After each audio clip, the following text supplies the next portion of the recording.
أبو صبحي، بدي تحدثني عن أيامات زمان، حضرتك من المعمرين في يافا صحيح؟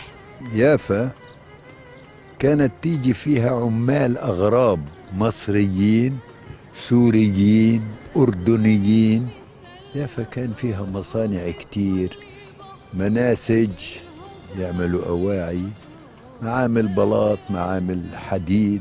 والله ما كان بيت له مفتاح، بق الباب يروح على الكرم.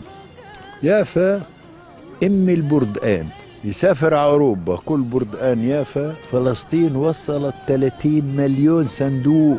نكبة 48 كيف بتلخص لنا إياها؟ نكبة 48 نزل على يافا صواريخ بدائية،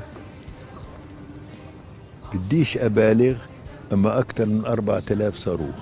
ما ضلش بيافا إلا البسس، عن طريق البحر، عن طريق الشط، عن طريق الديابين. قامت القيامة راح. شو كنت حاسس بهديك الوقت؟ يعني كنت تطلع كل حواليك بلدك والأيام الحلوة وكل ذكرياتك عمالها بتنهد قدام عينيك والكل عم بيطلع، شو كان شعورك؟ أنا بحكي عن هجرة يافا وبصير أعيط خلص.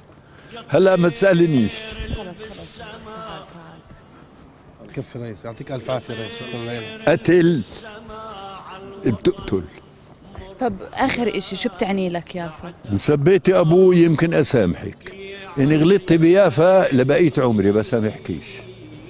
صفينا مثل مقاطيع وعايشين، يتيم وعايش عمائدة لئيم.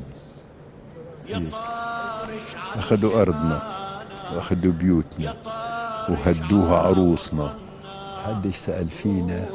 بس لساتها يافا شفنا أحلاها. بعد هالدار تبكي على حبايا